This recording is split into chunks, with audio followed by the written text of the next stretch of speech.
little bit more on the deal from Putz to San Francisco, Kenny. Andrew McCutchen, it's been talked about for years. Will or will they not trade McCutchen? And after the Garrett Cole deal, a lot of people saw this one coming. It would appear that the Pirates are going to start from pretty close to scratch. Well, not quite yet, Matt, but certainly they are heading in that direction. Josh Harrison could be the next big piece to go, but you're absolutely right.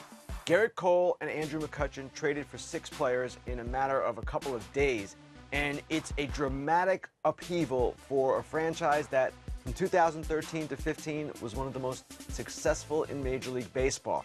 McCutchen trade to the Giants, acquired for 2 prospects, and you'll see the board we have up detailing who is exactly in this. It's McCutchen and $2.5 million. $2.5 million of the $14.5 he is owed. So the Giants will get him for $12 million this season. He's eligible for free agency. The players the Pirates acquire, Brian Reynolds out of Vanderbilt, second rounder in 2016. Pretty good prospect. Was the Giants' 5th cousin of mine.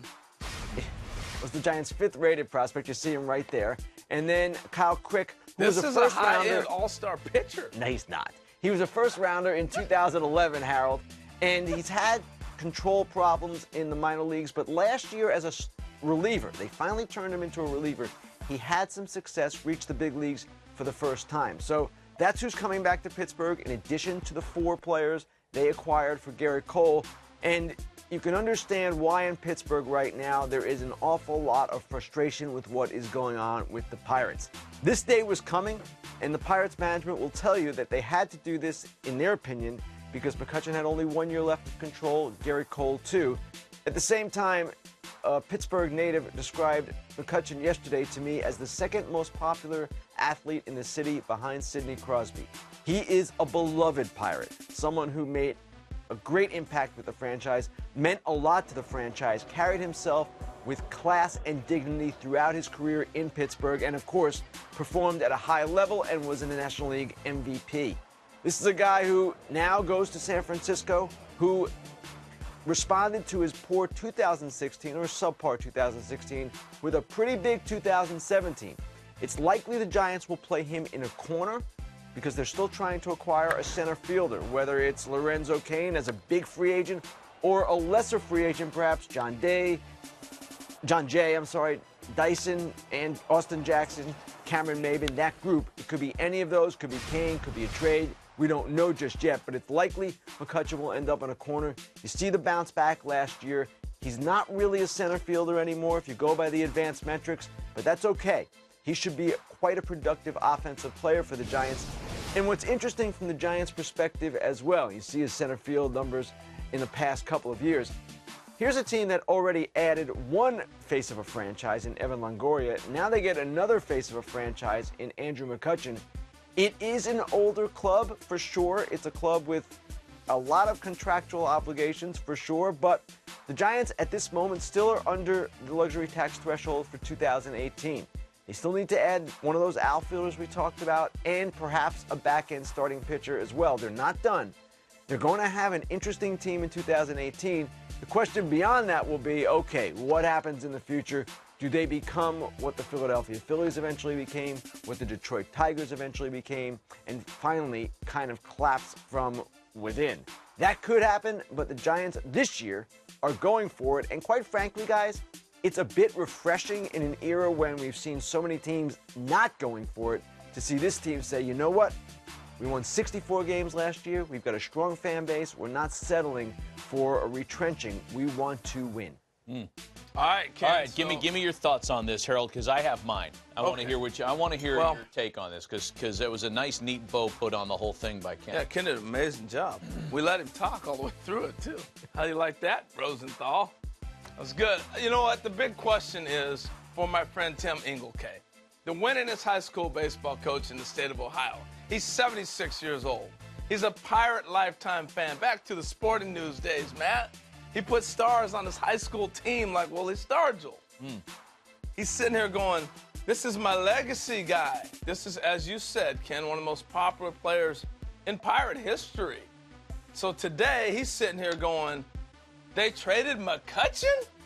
What is going to happen to the franchise? Ken, what is going to happen to the franchise? What message is this sending to Tim Inglekay and the rest of alike like him? Harold, that is an excellent question. What will happen to the Pirates? Because their attendance has been declining in the past couple of years, and I expect it to go down further this season. Clearly, without McCutchen, you're without your face of the franchise, your name guy. And if Josh Harrison goes too, that's another popular player, an energetic player that you're subtracting, as well as your best pitcher in Garrett Cole. Neil Huntington, the Pirates GM, and the rest of the Pirates management, what they are aiming for is to build another contender, to retool and eventually in a couple of years be the kind of team that they were from 2013 to 15. Not going to be easy to do that. And while you see the Kansas City Royals basically embarking upon the same kind of philosophy, the difference is, one, the Royals went to back-to-back World Series and, of course, won the 2015 World Series. And two, the Royals have spent a ton of money in recent seasons, while the Pirates have not. And that's where a lot of the anger in Pittsburgh is directed, to ownership that they feel simply has not been competitive enough with their spending. That is something that is going to be an ongoing concern in Pittsburgh, and I would not be surprised to see some fan apathy this year because of the team that they're going to put on the field. All right, and I hear all that, and I get how hard it is for a fan base to lose two big-time players in the same offseason. That, you know, people who are fans of, say, the Oakland A's can identify with that.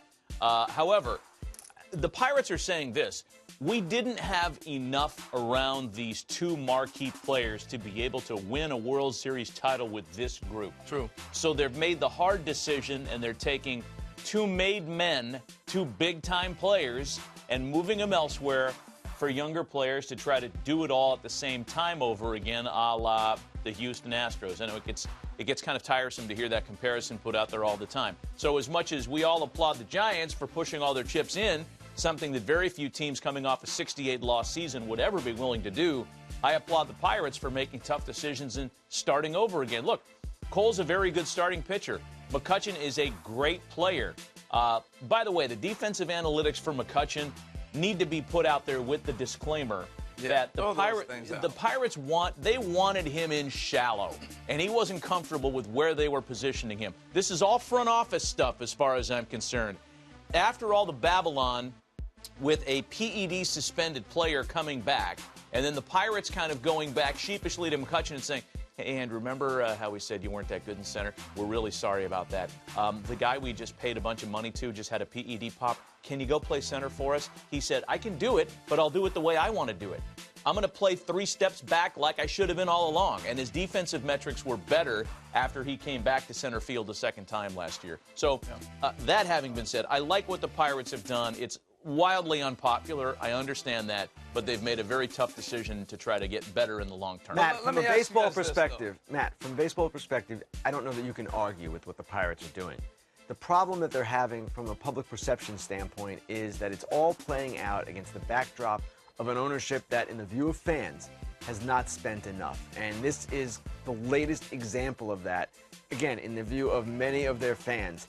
Now, from a low revenue position, they're not exactly a team that can sign an Andrew McCutchen long term or would want to at this stage. And a team is not in position as well to keep a Garrett Cole long term either. But the anger that I sense that fans talk to me about is that the ownership, again, has not delivered, and that is where this all stems from. When they had McCutchen and Cole from 2013 to 2015, they didn't surround him with enough because they didn't invest enough. That's the dichotomy here. Right, and that's the point I was going to make. I agree with you. Are we Johnny-come-lately on this whole thing is a question. You look at the Royals. Were they not able to lock those guys up and continue to sustain this? And Houston's going to run into this in about 2 or 3 years. And so that's the problem. We're talking about a little later about the Cleveland Indians. They're in the same spot right now. But they've spent 2 of late. All these teams have spent more than the Pirates. Yeah.